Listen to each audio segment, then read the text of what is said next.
Hey, I'm Jacqueline Thomas, the host of a brand new Black Effect original series, Black Lit, the podcast for diving deep into the rich world of Black literature. Black Lit is for the page turners, for those who listen to audiobooks while running errands or at the end of a busy day. From thought-provoking novels to powerful poetry, we'll explore the stories that shape our culture. Listen to Black Lit on the Black Effect Podcast Network, iHeartRadio app, Apple Podcasts, or wherever you get your podcasts.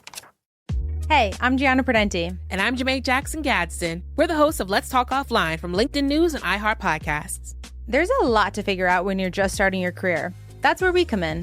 Think of us as your work besties you can turn to for advice. And if we don't know the answer, we bring in people who do, like negotiation expert Maury Taheri-Pour. If you start thinking about negotiations as just a conversation, then I think it sort of eases us a little bit.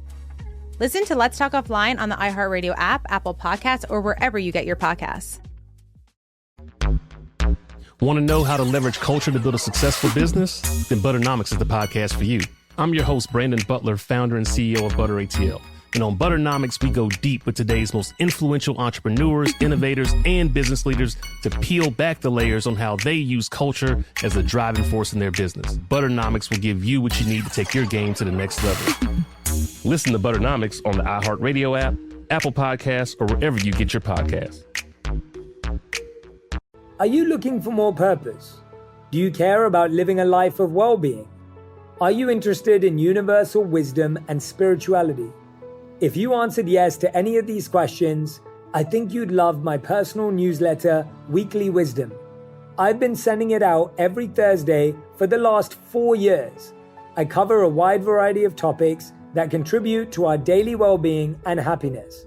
Relationships, self-love, spirituality, confidence, work and career, heartbreak, emotional intelligence, and so much more. The goal here is simple. I want you to be able to read this newsletter every week and feel a little better about whatever you're going through in your life and a little more healed from the things that have hurt you in the past. If I write just one sentence that helps you in any way, then I will have done my job well. If you'd like to start receiving my newsletter in your inbox every Thursday, just go to jshettynewsletter.com. That's jshettynewsletter.com. The newsletter is 100% free and you can unsubscribe at any time. I hope you'll join me on this journey. Sending you so much love. You know you're with the right person when they don't rely on you for everything and you don't rely on them for everything. They love the fact that you have other friends, other connections, family members that you open your heart to. And you respect the fact that they have people in their life that they turn to.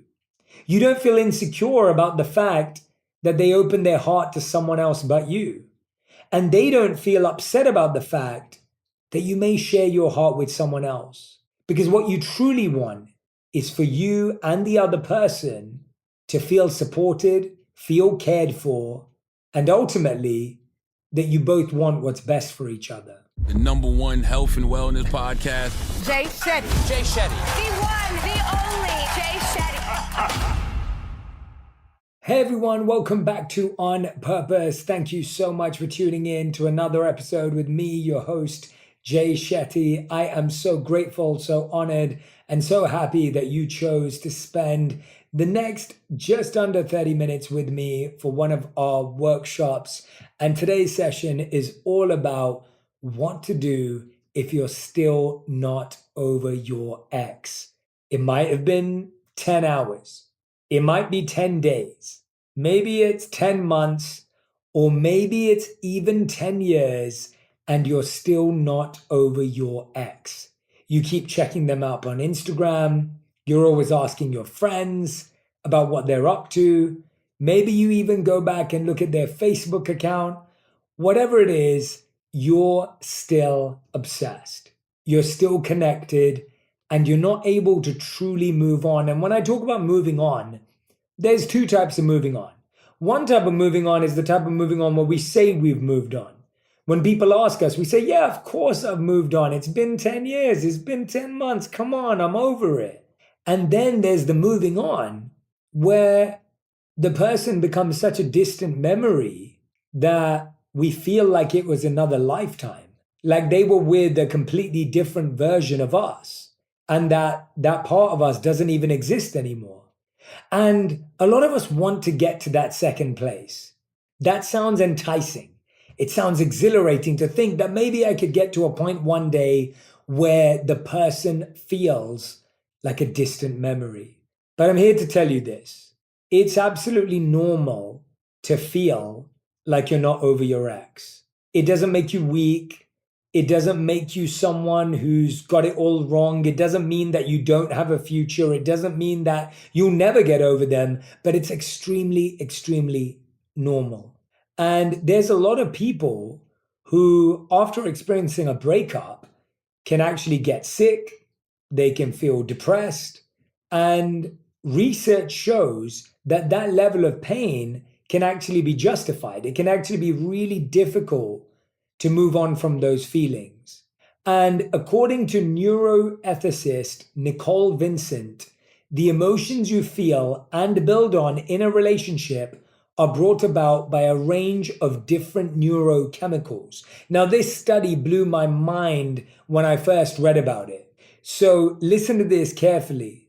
Some of the things that you experience when you end a relationship are not dissimilar to the withdrawal from drugs and drug addiction. Take a second to recognize that. Detoxing from drugs and disconnecting from an individual can have some similar experiences. When you're detoxing from drugs, you almost feel this connection to this thing. And when you're disconnecting from a human, you feel like you're actually craving them, right? They can be this craving, this yearning, this seeking, this searching, this wanting. And that's actually quite normal. Now, this statement is also supported by Professor Paxanos, who says the suspicion is that some of the same chemicals that are involved in other neural rewards, such as eating, are engaged in presumably something like the withdrawal from drugs is happening when the person loses the loved one. That's what he says. Now, Vincent categorizes relationship emotions into attraction, which brings up chemistry and those types of feelings, and attachment and affection. And attachment and affection, he says, were actually created from an evolutionary perspective, to keep couples together so that they would actually stay together until the children were old enough to live by themselves. Fascinating to think about it from an evolutionary standpoint. Our chemicals were designed so that we would stay together so that the kids we have would be adults who could take care of themselves. Now that blows my mind because it just shows us that when you go through a breakup, you're now dealing with this extreme breakdown of chemicals. So now I'm hoping you have compassion for yourself. You have empathy for yourself. You also have compassion and empathy for maybe your friend who just doesn't get over that breakup and you keep looking at them going, come on, get over it now. It's been a time, right? Maybe you even sent this to a friend because you're like, hey, I think it's about time you got over that breakup. Well, this is the reality of how difficult it is. And due to the fact that humans are now living much longer, that attachment and affection actually stops earlier, which is why we experience more breakups. Now, this is really, really important because what Vincent points out is that if someone's addicted to drugs, one of the biggest changes required is their circumstances, their surroundings, their environment. And I think this is something we often underestimate. We often underestimate how much a change of scenery can change our lives, especially when that scenery is connected to memories, feelings, and emotions. So actually going away for a vacation, taking a 3-day break, taking 7 days and going and living with your friend who just moved to the other side of the city or moved to the other side of the country can be massively beneficial, right? If you've gone through a breakup and you're finding it hard to shake it off, it's so important to change your surroundings, to change your environment. And so many of us underestimate the power of what that can actually do. Now, listen to this, because I'm sure all of you have seen this before, that places can trigger bad memories because the brain associates the place with a traumatic event or an unpleasant experience. Now, in the dating sense, it might actually trigger a positive memory, right? Maybe you always used to go to this one restaurant for dinner. Maybe you used to always go to this one theater. Maybe you had your first date on this one street, whatever it may be. Right now, whenever you're on that road, whenever you're in that restaurant, whenever you're going into that store, you're thinking of this person. And that now creates, that positive memory creates negative emotions. The negative emotion of, I'll never have that again. Oh, how amazing it used to be. Oh, how wonderful it was. And research shows that the brain stores sensory stimuli from events such as sights, sounds, and smells. And when these sensory triggers are experienced again, the brain can actually reactivate the feelings associated with it. So if there was your favorite pasta or pizza that you used to have together, and now you smell it again, and all of a sudden it reminds you of that same emotion and experience, right? And we all go through this, but we don't think about changing these simple things. Changing our environment changes our experience. Like, let me give you an example. It's nasty, but I have to be honest with you. I remember once going on a flight, and it was a long flight, like maybe it was like 10 hours. I think I was going from LA to London or something like that. And I ended up having a Thai green curry on the plane. And I think you already know where this is going. I had the worst food poisoning pretty much immediately after we had the meal, like when we just got on the flight. And for the next 7 to 8 hours, it was not cute. That's all I'm going to say. It was not cute. And I must have visited the restroom like 20 times, and I felt terrible for everyone else as well. I apologize if you were on that flight. Now, what happened was, I'm not kidding you, and I was just constantly, I remember shivering, and I was like, I need them to bring me blankets, and they had to, you know, they kind of believed me by the end of the flight 1 hour before. I remember Radhi holding the sick bag for me to throw up next to me. And the reason I'm telling you all of this is literally for the next week, whenever I got on a plane, I felt sick. And till this day, this was probably like 5 years ago, till this day, I can't eat Thai green curry. That's how the brain messes with environments, right? That's literally how it works. I genuinely never want to be around a Thai green curry. If you invite me over for dinner, no Thai green curry, right? And I like Thai food, so it's got nothing to do with that. But my memory now of that experience, that scent, the look, everything is from that flight. That's what our brain's doing in a really deep way when it comes to a pain or a pleasure that we shared with this person. We have the pleasurable memories, and we then have pain because of the pleasurable memories. So changing our environment is everything. There's a reason why we say block the account on social media, unfollow, right? Don't go hang out with the same group of friends. Don't go drive past their house. Don't go drive past where they work. Don't go and hang out at the places you usually go onto, because all of it will trigger some pleasurable memory, which then will create an unpleasant feeling because it reminds you of that which you don't have anymore. It's as simple as that. Break that pattern, break your habits, right? It's so important to break that pattern. Break that pattern of where you're traveling, break that pattern of what you're listening to, break that pattern of what you see, hear, smell, taste, everything. It's going to break that mental pattern that you've got lost into. Okay, I am so excited about this because we've got the first ever merch drop for On Purpose. It's finally here. And for World Mental Health Day, we're doing an exclusive limited edition drop with all the proceeds going to the National Alliance on Mental Illness, NAMI. So now you can wear your On Purpose merch, listen to the podcast, and know that you too are having an impact. I want to thank you so much in advance. I can't wait to see all of your pictures wearing the merch. There's sweatshirts, a hat, t-shirts. Check it out on our website, jshettyshop.com. That's jshettyshop.com. And remember, 100% of the proceeds go to NAMI. What's up, y'all? This is Questlove, and at QLS I get to hang out with my friends, Sugar Steve, Laia, Fontigolo, Unpaid Bill, and we, at Questlove Supreme like to nerd out and do deep dives with musicians and actors and politicians and journalists. We give you the stories behind all your favorite artists and creatives that you have never heard. I'm talking about stories behind their life journeys and their works of art. I love QLS because of the QLS Team Supreme. They're like a second family to me. If you're a fan of deep diving into music, everything, almanacking your musical history, and learning things about hip-hop artists and things you never thought, then you're a lot like me. But you're also a fan of Questlove Supreme. One of the things I love the most about this show is that we get to learn from the masters. I look at being on this show as my graduate program in music. Listen to Questlove Supreme on the iHeartRadio app, Apple Podcasts, or wherever you get your podcasts. Suprema! Want to know how to leverage culture to build a successful business? Then Butternomics is the podcast for you. I'm your host, Brandon Butler, founder and CEO of Butter ATL. Over my career, I've built and helped run multiple seven-figure businesses that leverage culture and built successful brands. Now I want to share what I've learned with you.